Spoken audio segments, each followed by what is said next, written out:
A month after our breakup, I made an appointment at the gynecology department. Little did I expect that the doctor seeing me would be my ex-boyfriend. Looking at the handsome doctor before me, I timidly said, "I think I might be pregnant." He let out a soft "oh," and the next second, the stethoscope in his hand dropped. He seemed a bit unsettled. Right now, all I wanted was to get out of his consultation room as fast as possible. But then I remembered the over £100 I'd spent on this appointment, and my backside instinctively settled back into the chair. This specialist appointment had been booked for me by an acquaintance at the hospital. I never imagined they'd book me with Zhang. He spoke to me in a clinical, formulaic tone. "What seems to be the problem, doctor?" "My period is late." "When was your last menstrual cycle?" He wore a mask, his slender fingers typing rapidly on the keyboard. The light spilled over his handsome profile, making him look even more striking. August 16th, I think, 16th. "Are you sure?" Those deep, cool eyes glanced at me, his tone hinting at slight impatience. "Maybe the 14th. Well, I don't really remember. I never kept track of when it came, just as long as it did. I reckon it's probably just irregular periods. Just prescribe me something to regulate it." "Whatever's fine," I said with a wave of my hand. "Probably just from working late and the stress lately. My body's worn out, so it's delayed." Back in secondary school, my period was late too because of steady stress. He frowned, looking at me seriously as if to say, "How can you be so casual about just taking some medicine? There are many factors that can delay menstruation. It could be pregnancy." He paused himself at the word pregnancy. I was stunned for a moment too. Snapping out of it, I waved my hand. "How could I be pregnant? Besides, I haven't had any morning sickness. I've got an appetite for everything. Go and get an ultrasound first. Bring the results straight to me when they're ready." "Really, it's not necessary. Just give me something, anything." He looked at me, not saying a word, but his eyes seemed to say, "Are you the doctor, or am I?" The people behind me started to get impatient, and the look in his eyes seemed to carry a hint of that same impatience. After having my blood drawn, I sat on a long bench and started playing sheep to kill time. One game took 20 minutes. I looked up and scanned the area. A tall figure had his back to me. The nurse opposite him was chattering away about something, a smile on her face. Zhang Yi had always had fair skin. In that white coat, with his defined features, he exuded a refreshing, spring-like aura. Whenever he appeared, he always left people in awe yet feeling an unbridgeable distance. Zhang Yi hadn't changed much before and after we started dating. He was always busy with work. During our 3 years together, I spent my birthdays alone, let alone Valentine's Day. He was either in surgery or on his way to the operating theater. He never seemed interested in much, except for certain things, icy and aloof during the day, keeping everyone at arm's length, passionate and fiery at night. It was like he was a different person. I was the one who initiated the breakup. His reaction was a bit more intense than I had imagined. At least he asked why. That made me feel slightly less like a complete failure. Out of spite, the reason I gave was, "It was too short. Other guys last 5 hours, you only last 5 minutes. He didn't say anything, just stared at me with a face like thunder for a long moment. I got goosebumps under that stare. Being looked at like that, as if he wanted to bore a hole through me, felt particularly awful. But he didn't say anything, just turned and left. Lying in bed at night, staring at the ceiling, I couldn't sleep. My mind was filled with all his good points. When I had my period, he never let me touch cold water. He washed the stained clothes himself. When visiting parents, he'd arrange everything in advance so I wouldn't be embarrassed, praising me in front of his folks. When I couldn't sleep at night, he'd massage my eyes and temples for me. A faint wave of regret washed over me. Suddenly, I realized Zhang Yi was pretty good, aside from being busy with work. A month after the breakup, Zhang Yi hadn't called once. Could he really have moved on? My restless fingers clicked open his WeChat moments, only to find he had blocked me. Could he have found someone new and didn't want me to know? The thought of Zhang Yi possibly sleeping next to another woman right now made my heart ache unbearably. When the nurse handed me the report, she mentioned that with progesterone levels this high, I was definitely pregnant. My hands shook slightly as I looked at the results. If my parents found out I was pregnant before marriage, they'd break my legs. I handed the report to Zhang Yi, saying gloomily, "I think I might be pregnant." He let out a nonchalant and the next second the stethoscope fell from his hand. He seemed unsettled. He stood up, closed the door and looked at me with those deep, pool-like eyes. Feeling unnerved under his gaze, I wondered if he'd been shocked or if he didn't want it. I opened my mouth, pretending to be calm. "If you don't want it, I can have an abort." The next moment, a dense, urgent kiss landed on my lips. After it ended, his usually indifferent expression now held a rare hint of a smile. He looked at my swollen lips and smiled. "Sit here. I'll take you home after my shift." My mind was a tangled mess. sitting on the sofa. I picked up a book nearby. A glance told me it was dull, full of medical jargon. The more I looked, the more bored I got, and I ended up falling asleep. When I woke up again, I found myself draped over a solid back. My nose occasionally caught a faint, elusive scent of shower gel, making me want to inhale deeply. Zhang turned his head slightly, the corner of his mouth quirking up. "What are you doing?" Caught in the act, I could have dug a magical castle with my embarrassed toes. I buried my face in his back, pretending to still be asleep. Zhang carried me to the car park. His voice sounded particularly loud in the empty underground garage. "Get up." Failed up pretending. My eyes snapped open. "I'm up." Zhang set me down, smiling slightly. "Sleep well?" I glared at him, not saying a word. Zhang drove me back to my estate. He didn't come up, just dropped me at the building entrance and drove off. A tiny pang of disappointment struck me inside. Lying on the sofa scrolling through videos, 3 hours passed before I knew it. Feeling a bit hungry, I opened the fridge to find only a single pack of instant noodles. Tears of despair threatened. Before, when Zhang had time, he dragged me to the supermarket. Every time, the boot would be stuffed full. Others went for groceries, he went to stockpile. His explanation: he was afraid if he had to work overtime and couldn't come home, I'd starve myself to death alone. Seems he was right. I might actually starve to death. A knock at the door pulled my thoughts back to reality. Opening the door, I saw Zhang Yi. He looked down at me, his handsome brows furrowing slightly. "Is instant noodles all you're eating?"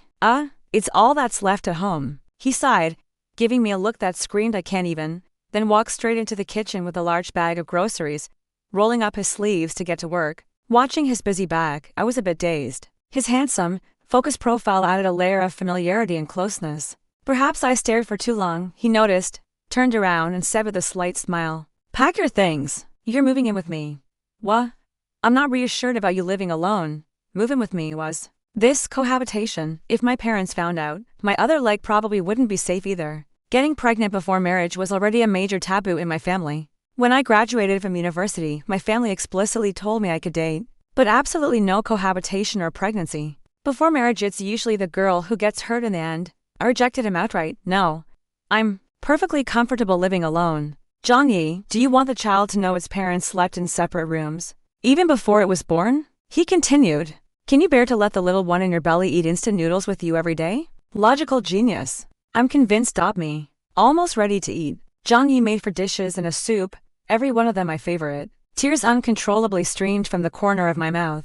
I picked up a braised lion's head meatball and began devouring it. Zhang Yi sat across from me, watching quietly. Seeing me eat with such relish, the corner of his mouth hooked up. "Is it good?" Busy with my food, I nodded perfunctorily. "Want to eat like this every day?" I shook my head. "Would get bored if I ate it every day." The face across from me instantly darkened. After dinner, I went to wash the dishes, coming out, ready to tell him to head back. I found him asleep on the sofa.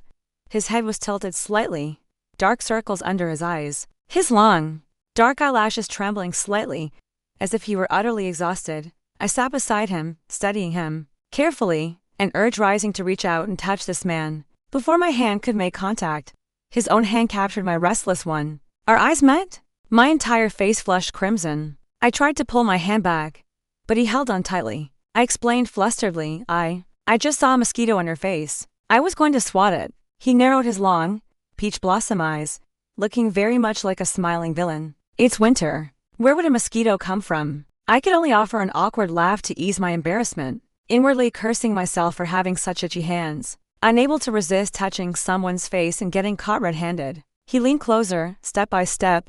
I retreated. Step by step, our positions quickly shifted to me beneath him. He propped himself up on his arms. I was so scared my face turned pale. We stayed in a stalemate like that for a long while. I could feel his every breath.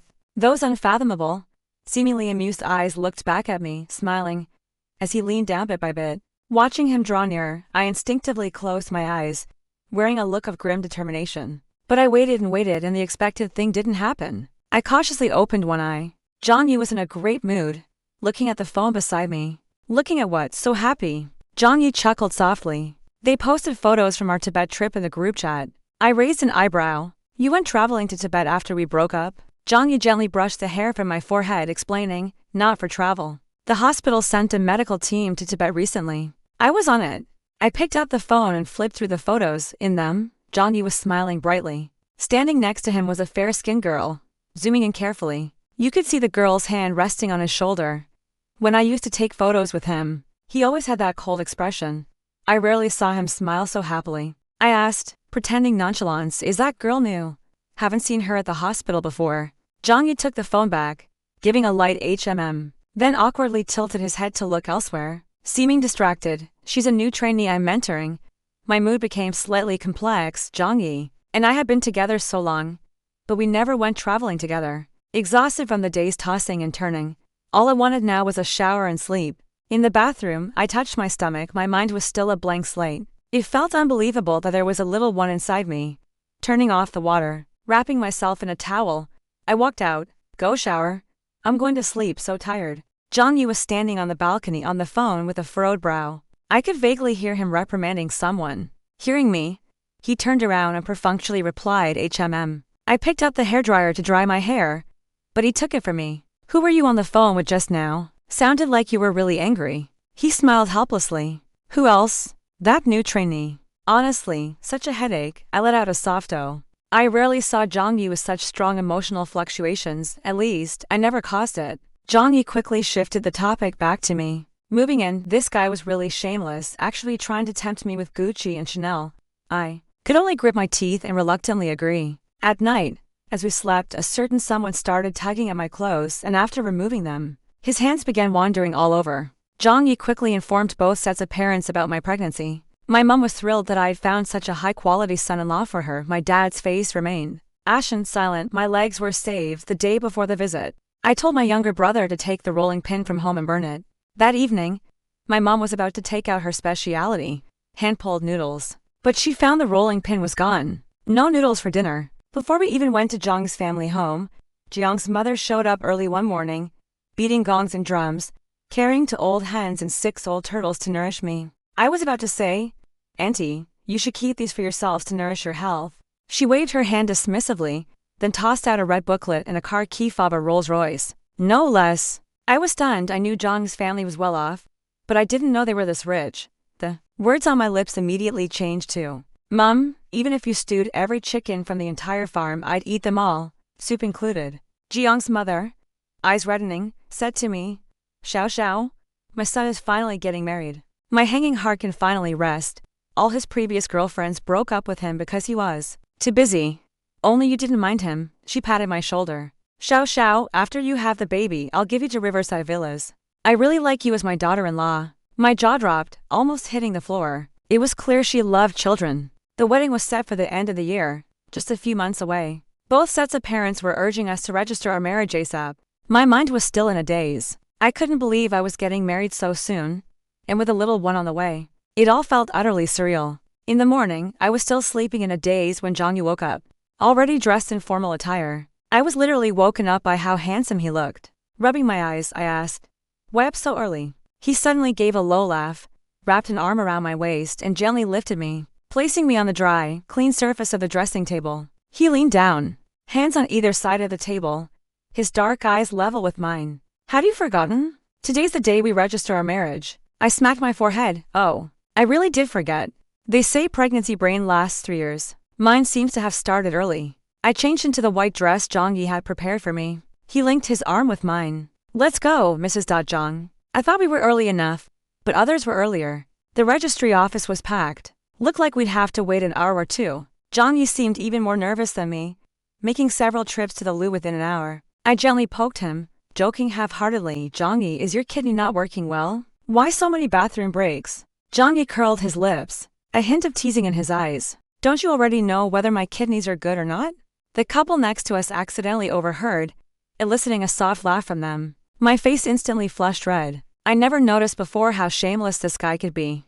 Just as it was almost our turn, an urgent phone call rang. He answered, his expression instantly turning serious. Okay? I'm on my way. I was already used to this sort of situation. I waved my hand. The registry office will always be here. We can come back next time. After Jong-yi left, I sat alone on the cold, hard bench, watching the women around me, all immersed in love, accompanied by their boyfriends. I felt genuinely a bit lonely. The next second, a WeChat message arrived. Xiao Xiao, the car at the 4S store is ready for pickup. It was from Jeong's mother. My earlier gloom instantly vanished without a trace. I went to pick up the new car excitedly. Seeing that brand new Rolls Royce made my legs go weak. Driving home, my legs were trembling the entire way. The more nervous I was, the more mistakes I made. I accidentally rear-ended someone. I sat in the car, too scared to get out. Calling Zhang-Yi, my voice trembling. Zhang-Yi, I've had a bit of a traffic accident. His voice sounded anxious on the other end. Are you okay? I looked down at myself. My heart dropped with a thud. My white trousers were stained with blood. I panicked, my voice shaking as I said to him, Zhang-Yi, I think I'm miscarrying. The next second I fainted from the stress. When I woke up again, I found myself lying in a hospital bed. A handsome man stood beside me, but it wasn't Zhang-Yi. Seeing my flustered look, he quickly introduced himself, Shen Yuan. Instinctively, I touched my stomach, my voice weak. Is my baby still there? The corner of his mouth twitched. Baby? You weren't even pregnant. He opened his mouth and Bala continued, you scared me. When I opened your car window, I thought you'd fainted from blood loss. Turns out it was your period. My mind buzzed. My hands were on my stomach. All this fuss for nothing? He lifted a bag in his hand. I didn't know what brand of sanitary pads girls use, so I bought a bit of everything. As he said this, even the tips of his ears turned red. I offered an embarrassed smile. Thank you. Sorry about your car's backside. Shen Yuan smiled. It's fine. The car's already being repaired. How much? I'll transfer it to you. Shen Yuan declined. No need, really. It's just a small amount. I insisted on paying. When he mentioned a 5-figure sum, I was so shocked I nearly blurted out. How about I lend you my car's backside to just make do? We finally negotiated 2 installment payment. I added his WeChat. He had work to do and left first. When Zhang-Yi came in, he looked travel-worn. A faint layer of blush colored his fair skin. He must have run here with dense sweat on his forehead. My eyes felt sour. I bit my lip, unsure how to tell him about this. Seeing my uneasy expression, Zhang-Yi suddenly laughed. He walked over to me and pulled me into a tight embrace. The more I tried to break free, the tighter he held. Fine, I'm too lazy to struggle. Lowering my eyes, my voice was muffled. Zhang-Yi, I'm not pregnant. I know, he said, his chin resting on my forehead, rubbing it gently. He smelled faintly of antiseptic, a scent that brought a strange sense of calm. This period came on with a vengeance. My face was pale, my forehead dotted with a cold sweat. The fresh pajamas I'd just changed into were already stained again. A real headache. Zhang-Yi made me some brown sugar water and fetched a new set of pajamas from the wardrobe. They were a bit too big on me. Alarm bells rang in my head. Clutching the lace-trimmed pajamas, I went to find Zhang-Yi, ready to bare my teeth and demand, how come there are women's pajamas at home? But the words that came out were, who told you to wash my underwear? My sense of shame exploded. Even though Zhang-Yi and I had been together for 3 years, I'd never let him wash my intimate garments. Zhang-Yi frowned, taking the offensive first. Why are you down here barefoot? It's cold, you'll catch a chill. Get back to bed right now. Zhang-Yi, put the clothes down. I'll wash them later. What's there to be shy about? There's not a single part of you I haven't seen. I was about to say more when, without another word, he hoisted me over his shoulder, carried me to the bed and gently tucked me under the covers. Oh no, the stomach cramps were back. I put on my pain mask. My abdomen felt like it had been pummeled by several people. His warm palm gently massaged my belly, his fingertips applying just the right pressure. The soreness immediately eased in my drowsy state. Just as I was about to fall asleep, I vaguely heard Zhang-Yi take a call and leave. The next day, I was woken by noises from the kitchen. I got out of bed and walked towards it. Jiang's mother was bustling about inside. She turned and saw me, her face full of warmth. Holding up a large white radish, she laughed cheerfully. Xiao, come in. See what delicious things I've made for you. Look at this. Just a few days ago, Zhang-Yi's dad and I went to the mountains, and, would you believe it, dug up this huge ginseng. The corner of my mouth twitched. So that was ginseng. She brought over a bowl of chicken soup for me to try. Have a taste, see if it's too bland. A country bumpkin unused to fine fare. With one sip, my nose started bleeding profusely. Just then, Zhang-Yi pushed the door open and saw the scene. I was at a loss. He strode over, wet a towel with cold water and applied it to the bridge of my nose. He frowned. What happened? Jiang's mother explained. It's the ginseng your dad and I just dug up from the mountains. We brought it over to help Xiao build up her health. Zhang-Yi sighed. Mom, no need to take tonics anymore. Xiao isn't pregnant. Jiang's mother's face instantly stiffened, her disappointment hard to conceal. The situation became extremely awkward. I avoided eye contact, not daring to look at her. I just wanted to find a crack in the floor to get in. Zhang-Yi continued. Xiao is still young. Getting married now is really too early. We'll talk about it later. Jiang's mother's expression instantly turned very ugly. I was also stunned. Jong Yi had never mentioned postponing the wedding to me. When did he decide this? How come I didn't know? I felt awful. Jong Yi had made this decision without consulting me. When he got around to explaining later, he said, I was busy and forgot to tell you. Didn't you also say before that you didn't want to get married so early? That evening, my colleagues were having a get-together. I drowned my sorrows in drink. So many bizarre things had happened recently, one after another. Actually, I hadn't felt much about the child initially. But when I found out I wasn't pregnant, it felt like there was an emptiness inside. After drinking too much, I needed the loo. On my way back in a daze, I walked into the wrong room. Inside were many handsome young men, all sorts. Just as I was having fun with one of them, the door was suddenly pushed open. A group of police officers stormed in. Having never seen such a scene before, I sobered up considerably in an instant. For the first time in my life, I was arrested for involvement in prostitution. Clinging to a police officer's trouser leg, I cried, snot and tears flowing. I was drunk. I accidentally walked into the wrong room, the young, handsome police officer said to me sternly. They all say that when they're caught. I really am wrong to save your explanations for the station. I stared resentfully at the man before me. Looking closely, his features seemed familiar. As if I'd seen him before, I blurted out, Is your backside fixed? The anti-vice raid scene fell silent instantly. All eyes turned towards us by the time I reacted. The previously expressionless face opposite me had turned bright red. I stammered to explain. No, I meant the car's backside. Inside the police station, Shen Yuan investigated and confirmed that I was indeed wronged. Now someone needed to come and bail me out. I glanced at my phone. Jong Yi hadn't called me once. After much thought, I decided to call him. I called and a sweet female voice answered on the other end. My heart sank. I asked wearily, Who are you? Where's Jong Yi? Dr. Zhang is on top of me. My mind went blank. Trembling, I asked, What? You too. What are you doing? Beep, the line went dead. When I called back, the phone was switched off. What was even more awkward was that Shen Yuan was standing right in front of me holding a cup of instant noodles, his calm eyes looking at me, full of sympathy. I forced a smile. You heard that? He raised an eyebrow. Your boyfriend seems busy right now. Me? I didn't want to probe further into what that statement meant, but my mind couldn't help imagining what Zhang Yi might be doing with another woman. At this very moment, could the reason he didn't want to marry me be that after we broke up, he fell for someone else? But then I was pregnant, so he felt forced to be with me? The thought made my chest ache. A cool voice from above interrupted my thoughts. It's so late and no one's come to get you. I'm getting off shift anyway. I'll sign you out. To thank him, I immediately offered to buy him a meal. A smile touched his lips as he nodded. All right. How about right now? Me? Shen Yuan took me to a Sichuan restaurant. When the dishes arrived, they were still bubbling with red oil. The poached sliced pork was covered in a thick layer of chilies. He raised an eyebrow at me. Can you handle spicy? I felt my stomach twinge. Was it too late to say no now? Me? I finished 5 packs of devilishly spicy jerky just last week. Of course, I didn't add the part about spending the next day on the loo for fear of ruining appetites. By the end of the meal, my lips were red and swollen, and my lower half suddenly felt a pressing urgency. Oh no! I'd forgotten I was still on my period and shouldn't eat spicy food. When it was time to leave, I looked at Shen Yuan awkwardly, my face flushed. I might not be able to get up just now. As if suddenly remembering something, he immediately understood. He took off his trench coat and handed it to me, perfect for covering my backside. I might get your coat dirty, Shen Yuan said casually. It's fine. He drove me to the entrance of my estate. As soon as I got out of the car, I saw a familiar figure standing by the flower bed. His hair was disheveled, dark circles under his eyes. Seeing Shen Yuan beside me, his entire face darkened. His tone was icy. Why are you back so late?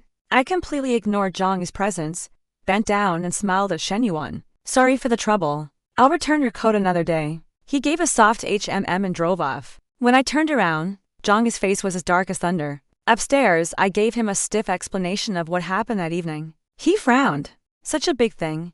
Why didn't you call me? At this, my pent-up grievances spilled out. I did call you, a girl answered. She said you were on top of her, Zhang Yi. Explain to me what that meant. Zhang Yi looked utterly baffled, then explained with a mixture of amusement and exasperation. The light bulb in the duty room broke. I was on a ladder fixing it, couldn't answer the phone. So I asked a colleague to pick up for me. Nothing happened. Me? Was it that trainee you're mentoring? Zhang Yi nodded.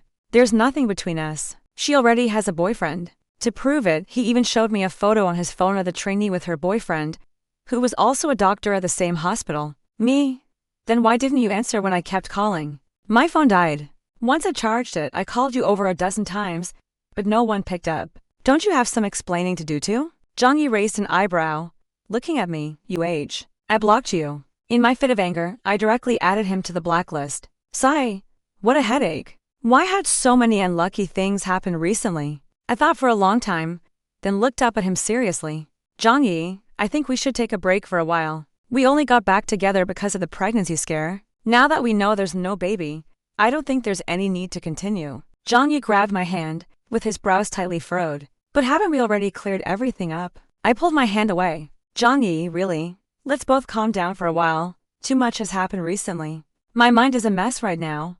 He fell silent. He helped me with my luggage and drove me back to my estate. As he closed the car door, he seemed to want to say something but stopped. 3 months later, the saying failing in love but succeeding in career probably was meant for people like me. Back then, I threw myself body and soul into work, set a flag to conquer the corporate world and make the boss bow down to me. As a result, reality gave a resounding slap in the face. I was working myself bald, but the project made zero progress. Every day, I got criticized by my superior, scolded like a school kid. Indeed, fiction is all lies. My best friend said I was reaping what I sowed and couldn't be saved. Letting go of a great guy like Jong-yi only to join the corporate rat race. Was the icy metal seat on the tube the same experience as the soft leather backrest of a Rolls-Royce? Work was busy, but fulfilling. I no longer spent my days revolving around Jong-yi like before. After work, I rode a shared bike home. Under the street lamp, I saw a familiar figure. A girl stood next to Jong-yi, looking up at him, chattering about something. He took out some money,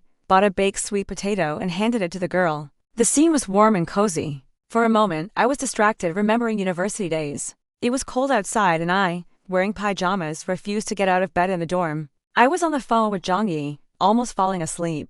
A roommate brought back a baked sweet potato, filling the dorm with its sweet, sugary smell. I couldn't help muttering, that sweet potato smells so good. He laughed on the other end of the phone.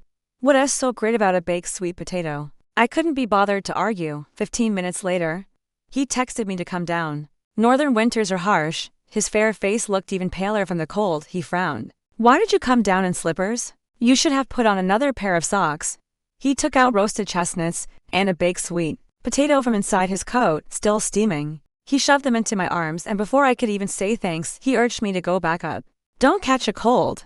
By the time I snapped back to the present, the figures across the street had long disappeared. That night, I thought I wouldn't be able to sleep. But instead, I fell asleep within 5 minutes of lying down. I dreamt Jong-yi married another woman. He was wonderful to his wife. A wave of discomfort washed over me. I couldn't tell if it was a dream or reality. When I woke up, my pillow was soaked. Jong-yi and I were completely over, I suppose. The next day at work, the office was buzzing. My deskmate Xiao Zhang pulled me aside. Xiao, did you hear? Song Chen jumped. My face instantly turned pale. Song Chen was the lead on my project, meticulous, responsible. A workplace overachiever. I opened my mouth. What happened? Xiao Zhang showed me her phone. It's on the news. He died suddenly last night while working overtime. He was only in his 30s. With elderly parents and young kids at home, his son is only 3.5. I couldn't process it for a moment and was distracted at my desk all morning. At noon, the company was in an uproar. A woman, Song Chen's wife, had brought her family to make a scene. It was my first time seeing workplace protests. My mind went blank. When they brandished a knife, swinging it wildly in front of me, I was scared pale. My feet felt like lead. I was too scared to move. A police officer pushed me aside and took the blow meant for me. The police arrived quickly and controlled the situation, unexpectedly. The officer who took the blow for me was Shen Yuan. The knife didn't actually hit him, just grazed him, causing a minor surface wound with a little bleeding. I was about to bend down to help bandage it when a set of slender, well-defined fingers took the bandage from my hand. I turned and saw that familiar face, feeling momentarily in a trance. I bit my lip hard, fighting back tears. How did you get here? He pursed his lips. Saw the news alert on my phone about something happening at your company. Came as fast as I could. His dark eyes scanned me from head to toe. You're not hurt. I shook my head. The police came quickly. The family members were taken away. I'm fine. Only then did Jong-yi look up at Shen Yuan across from him, giving a slight nod. Thank you. Shen Yuan smiled lightly. It's nothing. Take good care of your girlfriend. Just now, she kept staring at her phone for a long time. Looked like she was waiting for your call. As soon as he finished speaking, my face instantly flushed bright red. Shen Yuan was right. After the shock, I was very flustered and really wanted to call Jong-yi. But then I thought he might be seeing someone else now. Reason pulled me back in an instant. Why didn't you answer any of my calls? Jongyi asked. I pulled out my phone and saw Jongyi had indeed called dozens of times. I was stunned. And my mood was a bit complicated. He ruffled my hair. When you didn't answer, you have no idea how worried I was. Afraid something had happened to you. I finally realized now how anxious you must have felt all those times. I was too busy with work to answer your calls, Xiao Xiao. Will you give me another chance to make it up to you? I was a bit muddled, hesitating as I spoke. You're not seeing someone else. He took my hand, not knowing whether to laugh or cry. My girlfriend has only ever been you from start to finish. Where would there be anyone else? My eyes welled up. I hugged Jongyi. The wedding was still set for the end of the year. The night before the wedding, my mind was still in a bit of a daze. Jongyi leaned down and gently pinched my cheek. What's on your mind? You seem miles away. Me? We're getting married tomorrow. It just doesn't feel real. Jongyi sighed. Don't overthink it. We've still got the wedding night tomorrow. Me? I lay down, trying to clear my head. Long, even breaths came from beside me. Seemed he was already asleep. Jongyi didn't seem to have any pre-wedding jitters at all. He went about his as usual, completely unfazed.